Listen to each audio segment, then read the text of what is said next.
2,000 square meters of rocky island in the middle of Lake Victoria became home to 1,500 Africans. Migingo is an island located in the waters of Lake Victoria in Africa. Its area is half the size of a football field, and its population does not exceed 150 people. Migingo Island does not belong to any of the neighboring states, which are Uganda and Kenya. Moreover, it enjoys a rare democracy for Africa, and in a week the residents of Migingo earn almost 3 times more than their neighbors on the mainland earn in a month. Lake Victoria in Africa has long been an inexhaustible supplier of fish for Uganda and Kenya. But over time, the population of freshwater fish began to decline.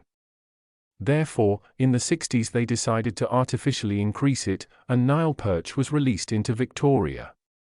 Huge and voracious fish quickly destroyed their smaller relatives. Of course, local fishermen began to catch Nile perch and sell it. Neither Uganda nor Kenya could ignore the increased demand for Nile perch on the market. Moreover, there have long been disputes between them about the tiny and very well located island of Migingo. While the heads of state were arguing, in 1991, 2 fishermen from Kenya, George Kibib and Dalmas Tembo, sailed to the island. Tembo and Kibib at first lived on it only together, but they were soon joined by another 150 people who had previously lived in Tanzania, Uganda, and Kenya. Formally, the island today does not belong to any neighboring state, so Kibib and Tembo declared it an independent republic. However, they were not left alone. First one and then the other country sent their representatives to Tembo and Kibib for negotiations. In exchange for protection from pirates and the arbitrariness of their neighbors, the governments of the countries demanded that the inhabitants of the island pay them taxes. Of course, no one agreed. This resulted in a series of conflicts between Kenya and Uganda. But no decisions were made. As a result, both neighboring countries began to rule the island, which, of course, did not please the residents of Migingo Island. Fishermen were forced to pay 25% taxes on their profits to both Uganda and Kenya. And the fishermen also give 10% of their profits to the authorities of Migingo itself. However, none of them lose money. Nile perch is very expensive, and skilled fishermen receive $300, $400 from its sale in a week. And they prefer to spend the money remaining after paying taxes on Migingo itself. Fortunately, there are plenty of places for entertainment there. Before mass settlement, Migingo Island had quite lush vegetation.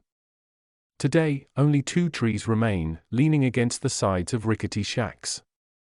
Local residents live in very cramped conditions. There is no normal housing on the island. There is also no hospital on the island, and islanders go to Uganda or Kenya for treatment. All the huts are built from corrugated iron sheets, and there are no baths or toilets, only a kitchen and a bedroom. The inhabitants of the island wash and relieve themselves right in the waters of the lake surrounding them. There is also no electricity on the island, as well as television and the internet. Yes, it's somehow not needed by local fishermen and their women. Fishermen spend all their time fishing, and their women spend all their time cutting fish. Women gut Nile perch right on the shore of the island, then send most of the catch for sale.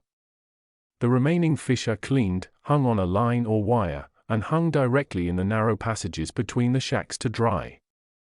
And in their free time, the residents of Migingo Island have fun from the heart. The island, whose area does not exceed half the size of a football field, has various entertainment venues. Migingo has 5 bars, several hotels, its own pharmacy and a beauty salon for women and men. There are even 4 brothels where local women work as priestesses of love. Bars and brothels sell alcohol and soft drugs quite freely, but only for locals.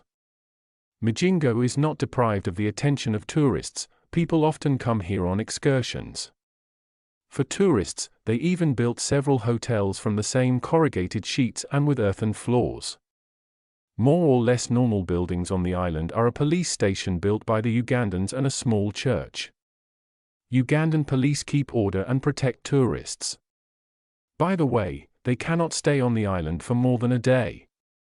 This is the rule established by the honorary senators Kibib and Tembo, who manage the affairs of the island. Senators Tembo and Kibib did not come up with all the laws and rules of conduct on the island alone. They confer with 5 other male senators, who are elected by all the inhabitants of the island.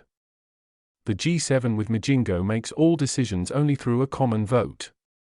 The laws on the most populous island in the world are strict but fair.